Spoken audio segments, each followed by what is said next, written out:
She had folded inwards. She was standing, but she was collapsing inside.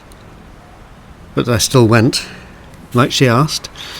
I left her in the doorway of the garage and I walked down the street, turned into another, heard the sound of cars, followed that, and then I came to the jumble of shops and traffic that formed the churning ocean of life near the back of King's Cross Station.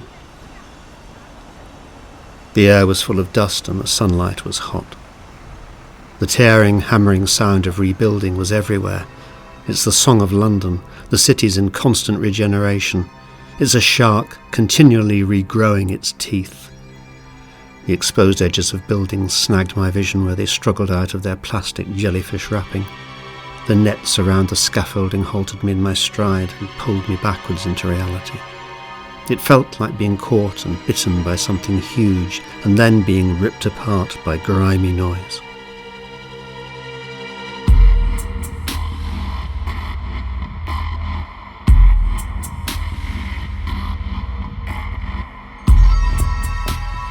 The Sky Machine by Martin Liddermont.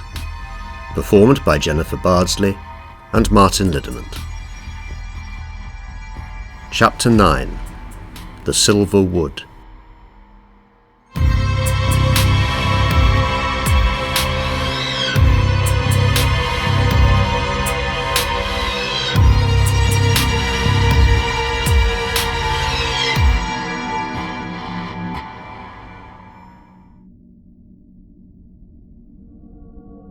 I needed to make a phone call.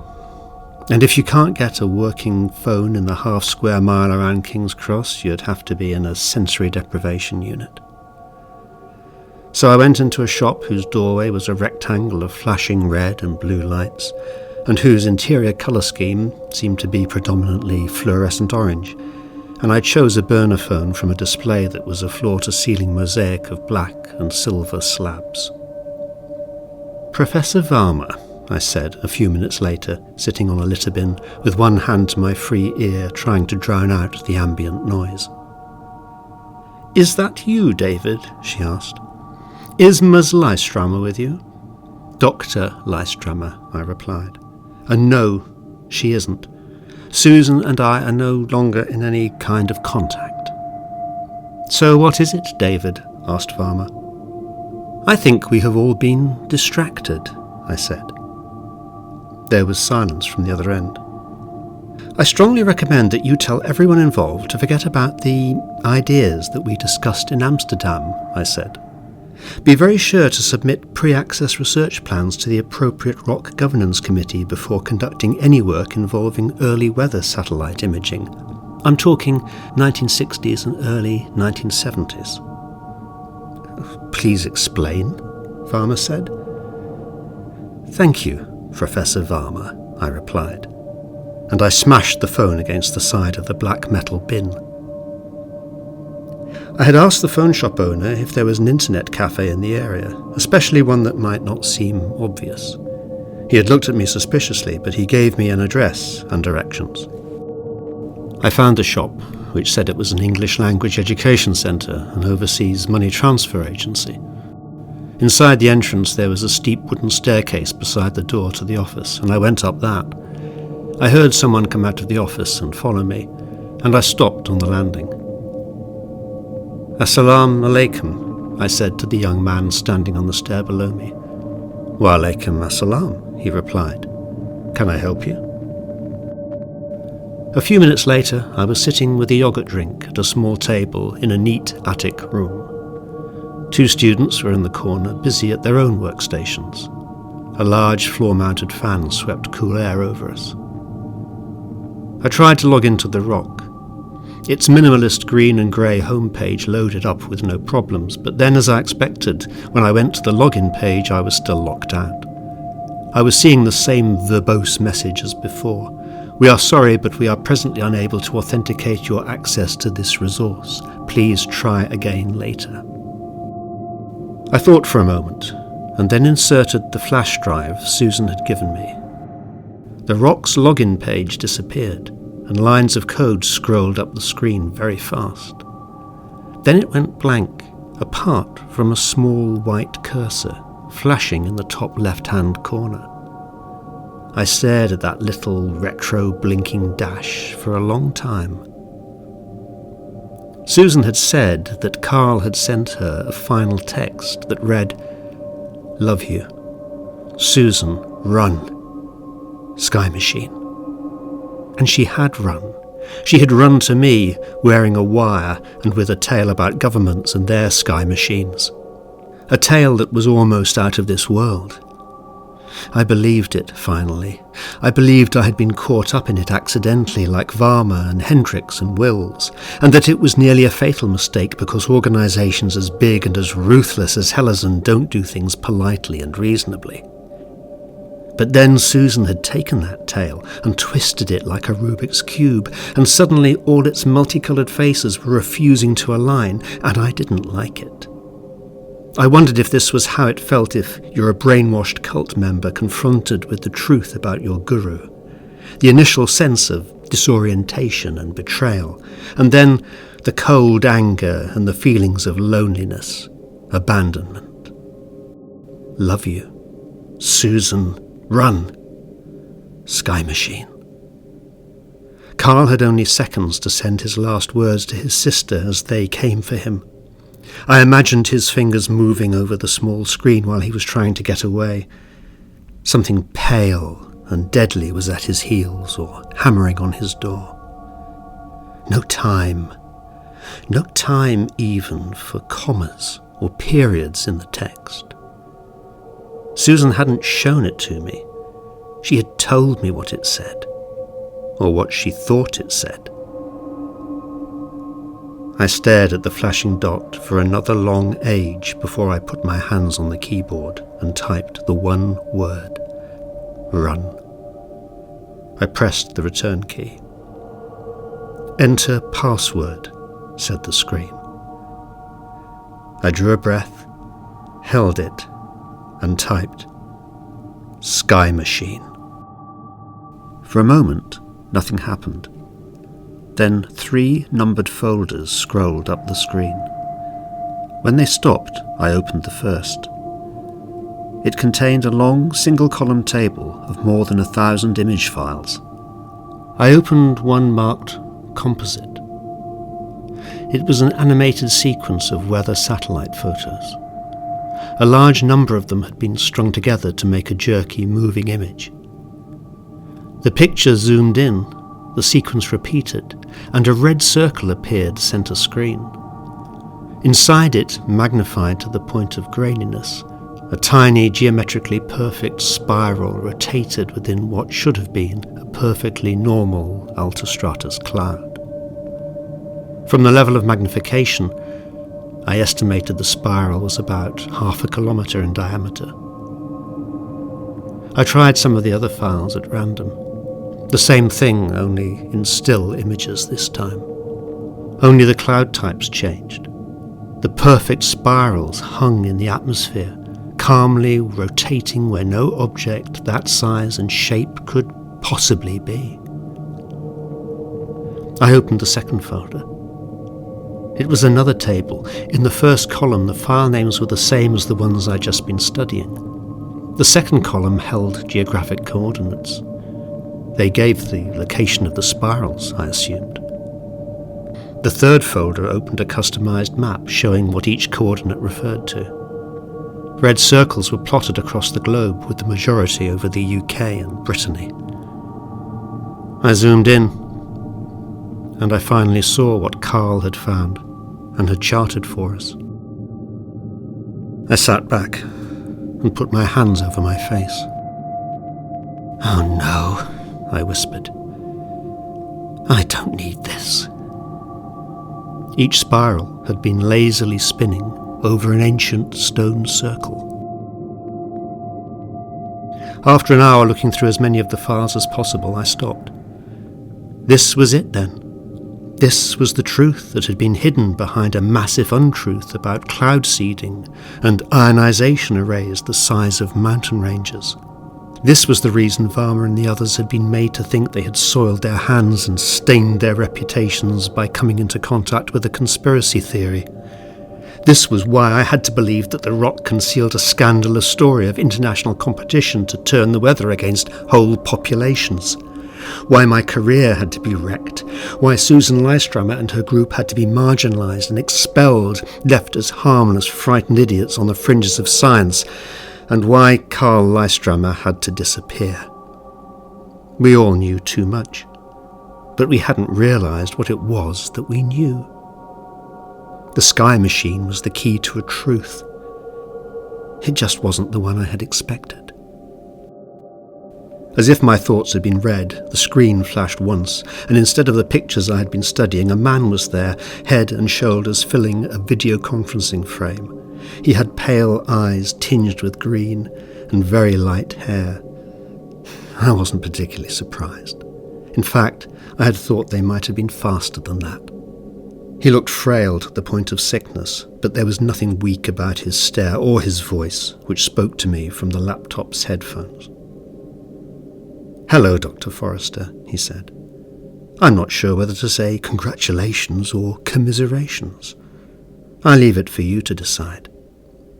But all in good time. I wonder if you'd be so kind as to meet with me. Do you happen to know of the Druantia project, specifically the silver wood?" "Yes," I said flatly. "I have visited it." "That's excellent," he replied. He smiled then. It wasn't pleasant.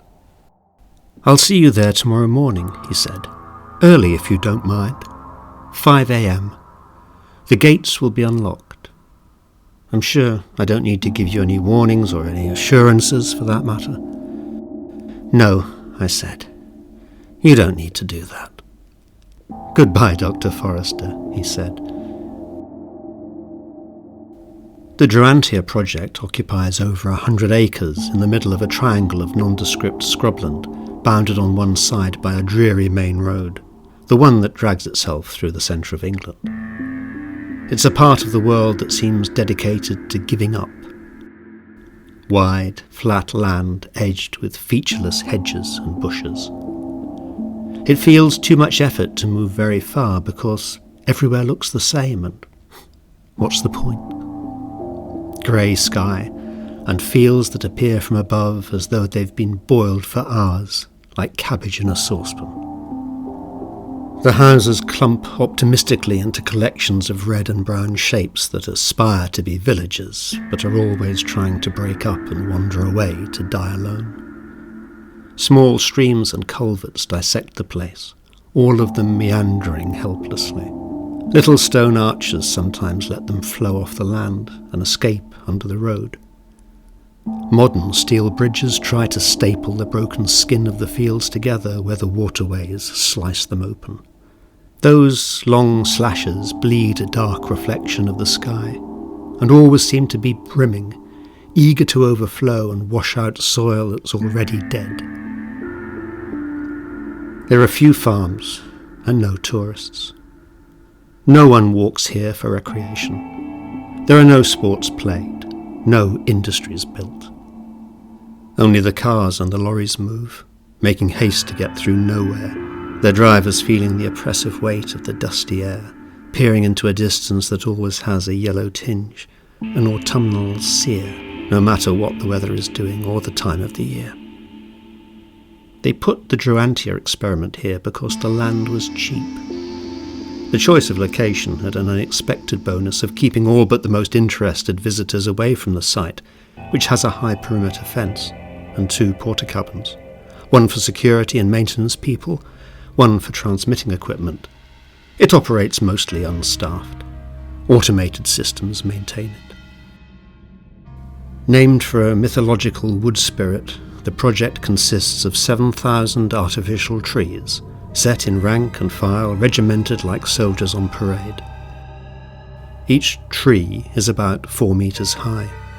Each has an array of large movable veins extending sideways from a central alloy trunk, the metal surfaces carrying embedded microchannels like the veins in real leaves. Artificial chlorophyll is pumped through them, powered by sunlight during the day and by stored energy at night. The trees have plastic tubular roots that suck up moisture from the ground.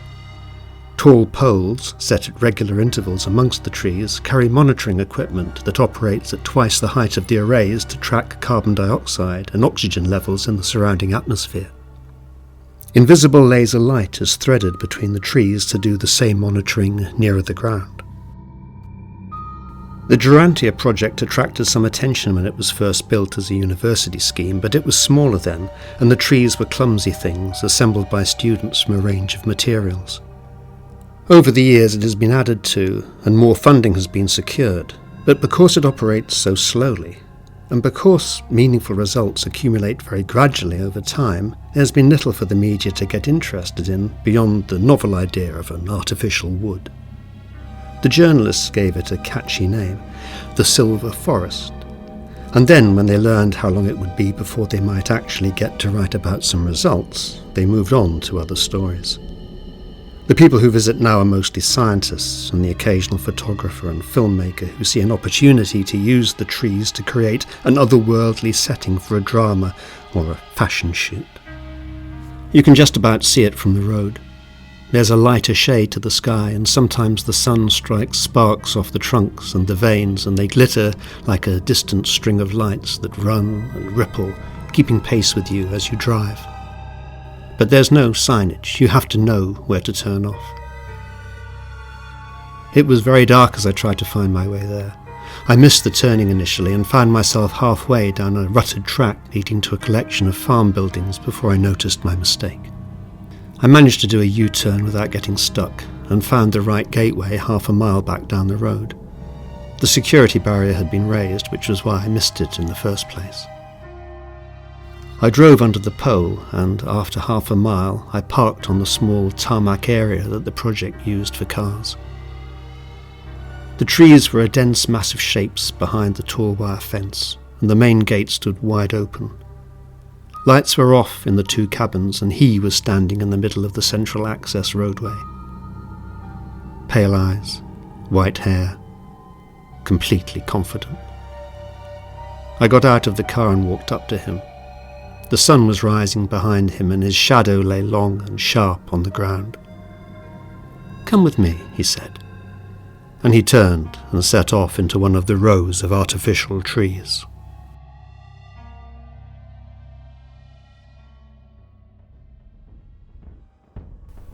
I watched him go. It all ended then, for me. Now I'm empty. Whatever he finds, I won't know. I won't be there, will I? I don't care. Now you told me what happened to Carl. Nothing. Nothing left. Lost everyone. If I could, I would scratch out those inhuman eyes. You're such cowards, hiding behind Helezon, getting them to do your dirty work, and then emerging from the shadows to finish us off. Do you like the thrill? Do you feed on it? Getting tired of me, are you? I'll stop talking in a few moments, when the pain hits again. You can wallow in the noise I make, because that's all you're getting. You must realise by now, I don't know what it is that you're doing, or who you are. It doesn't matter. Nothing matters. Yeah, smile. You won't give me the antidote, will you? Thought not. I'll admit, I had hoped you would. Those first few days it was practically all I could think of. When would it take effect? How long was the delay you'd built into your dose your paid thugs got me to swallow? Well, now I know. In the end you didn't need this as a backstop, did you? Carl was enough for me. No additional persuasion required. But even if you understand pain, you don't understand love. What? You're gonna count it down? Nice of you. I'll count it with you, shall I? Let's do it. Yes. 10. Go on. 9. 8. 7. 6. 5. 4. 3. 2, 1.